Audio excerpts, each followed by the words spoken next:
Man, if only I could tell you how hard it has been to record this particular episode. Not because of the topic, not because of anything heavy, just it has been very, very loud in my head. A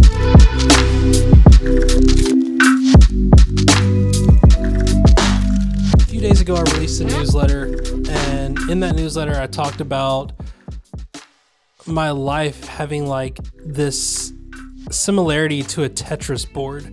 Basically, all the individual pieces, they're called tetraminos, but all the individual pieces were like a different project or task or thing, and I was just basically trying to twist them and fit them into these nooks and crannies so that I could like do enough stuff to take a little bit off of my plate, but things continuously kept showing up.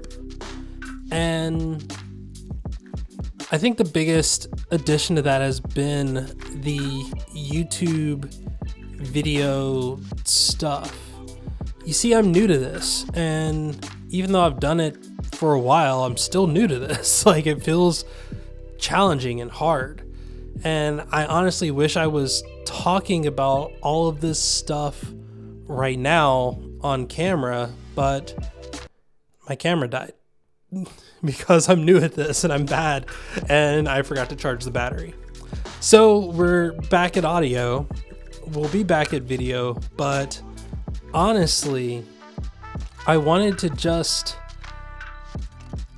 let stuff off of my chest and out of my head, and I felt more comfortable doing that in the audio form. Now, it may be because I'm a perfectionist and I don't know how to follow the rules that I put in place of like, just get it to good enough and send it out.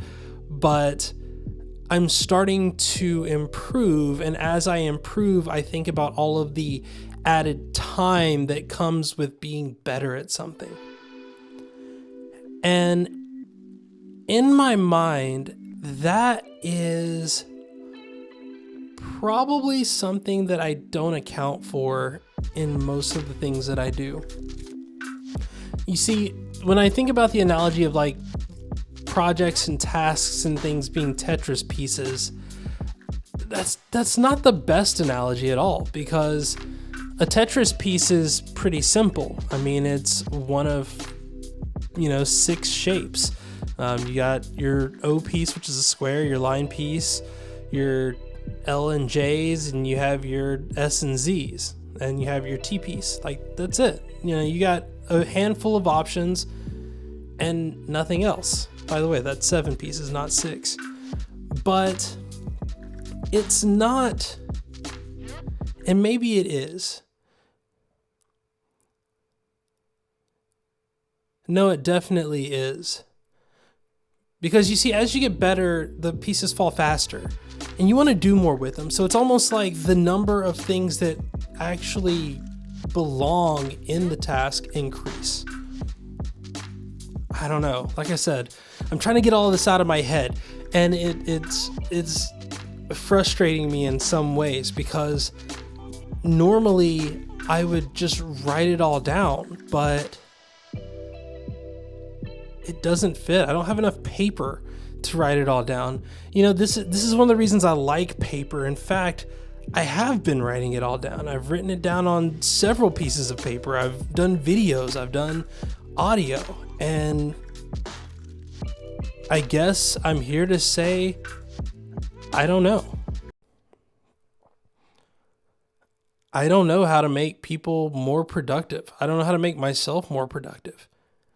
I just do. I just keep doing, and I don't think about what I'm doing or how do I min-max it or how do I optimize it to the best of my ability. I just try to do it. In fact, the more that I think about trying to do it, the harder it becomes to do.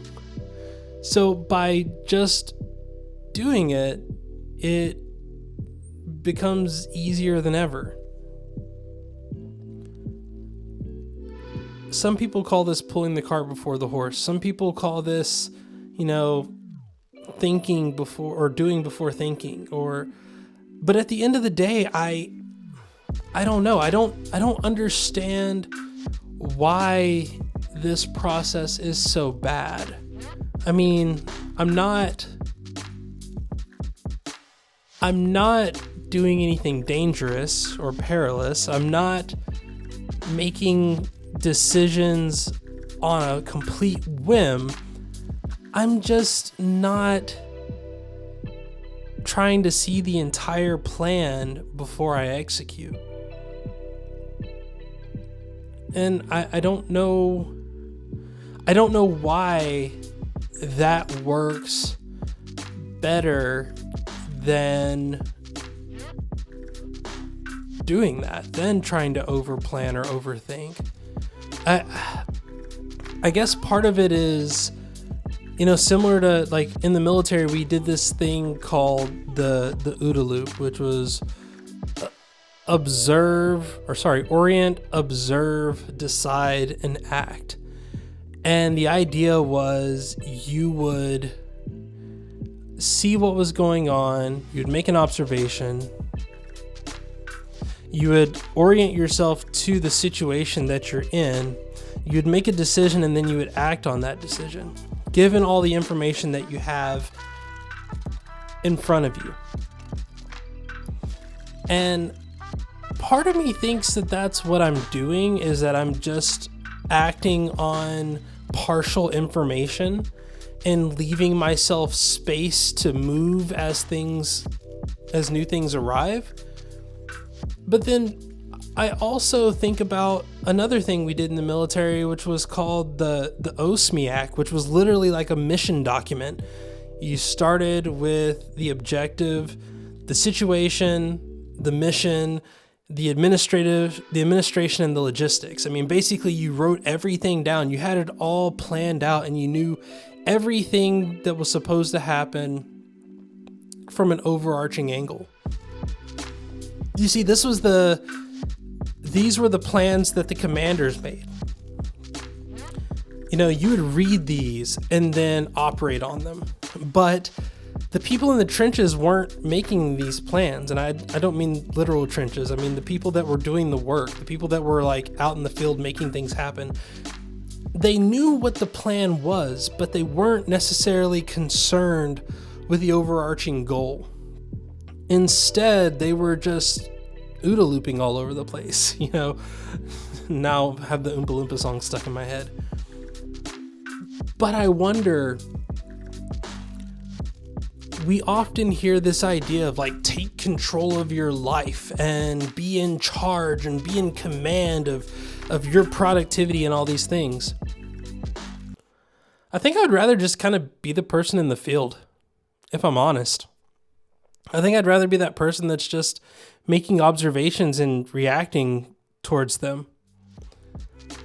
And again, you do have an overarching goal that you're trying to accomplish, but I don't think you have to have the entire vision planned out. I don't know. This has been an interesting thought exercise. I might do this more often. What do y'all think? Let me know. Are y'all like running a command post inside your head, or you like me with the shovel just digging holes trying to fill them with stuff? I think either way you're okay.